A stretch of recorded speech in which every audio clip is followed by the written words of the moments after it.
begging me to talk with her and work things out. I replied only once, saying that I gave her a chance to work this out, to compromise and go to therapy together, only for her to refuse and choose her ex and child over me. Apparently yesterday he cut contact with her, blocking her on everything, and honestly, I saw it coming. But he'll probably do it all over again when she finds a new guy. She's a wreck, and I pity her somewhat, but she's made her bed, and it's time for her to lay in it. I told her that there will be no second chance, that I was finished the moment she made her values clear, and again suggested she get therapy. I wished her the best, and then deleted her off my phone and anything else she was on. I went out to dinner with her parents last night, and it was actually a good time with them. Her parents were kind yet to the point. Her parents told me not to mince words or leave bits out and just tell them exactly what had been going on. I tried to tell them that while I respect them, that I did not want to drag them into our relationship problems, and wanted there to be no issues with them and their daughter. Well, her dad told me they had already had a long talk with M, and regardless, wanted to hear my input. So we talked. I told them about her ex and kid, his threats, him trying to break up our relationship. Well, I guess you can say he did now. Her lying and hiding his messages. I told them I gave the choice and what she chose. I insisted to them that they take her to seek professional help, that if she keeps this up, she's going to tear herself up and any future relationship. I want her to be happy someday, but it just won't be with me. I'm tired of the lies and deceit. I just want to move forward and live my life, and I hope she can do the same. Their response was not exactly what I expected. They apologized to me for her actions, that they were disappointed that things turned out as they had, but supported my decision to walk away from her. I won't lie, I had expected them to ask me to talk to Emily and try to move past it, but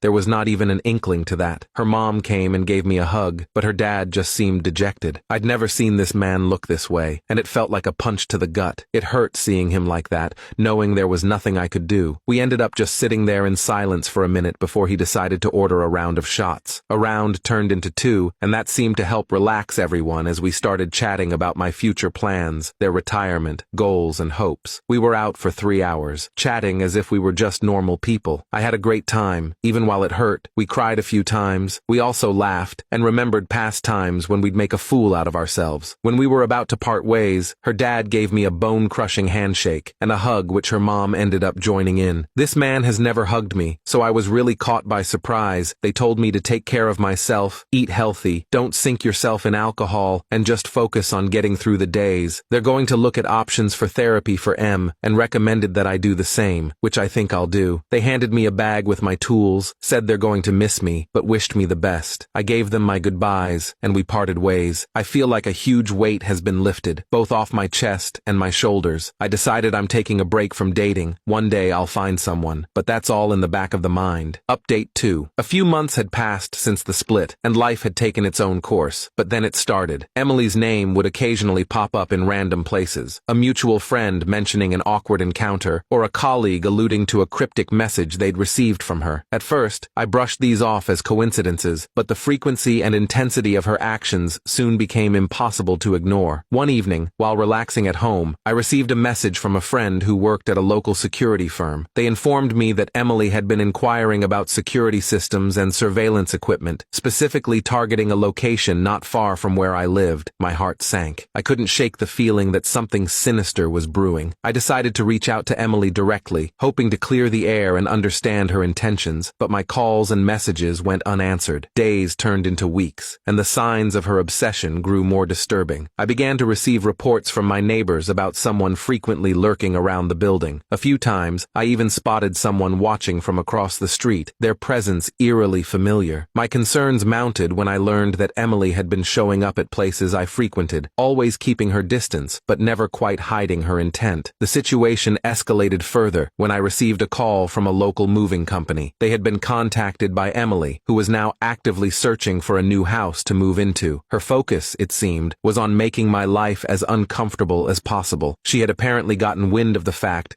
that I was considering a home purchase, and decided to do whatever she could to disrupt my plans. It wasn't long before things reached a breaking point. One night, after coming back from dinner with friends, I found a note on my door. It was a rambling, incoherent message from Emily, expressing her frustration and her twisted view of our relationship. It was filled with accusations and threats, veiled beneath a facade of longing and desperation. The note was unsettling, a stark reminder of how far she had fallen from the person I once knew. I immediately contacted the authorities and explained the situation. They took the matter seriously seriously, and an investigation was launched. Emily's behavior had crossed into harassment, and her persistent attempts to intrude into my life were now a legal concern. I provided them with the evidence I had collected: messages, witness statements, and the disturbing note. The police were thorough and assured me that they would take appropriate action. Despite the legal measures, Emily's behavior didn't cease. It only grew more frantic. She started sending cryptic messages to my family and friends, trying to manipulate them into contacting me on her behalf. The once clear boundary between our lives was now muddled by her relentless pursuit. The turning point came when Emily's actions became so invasive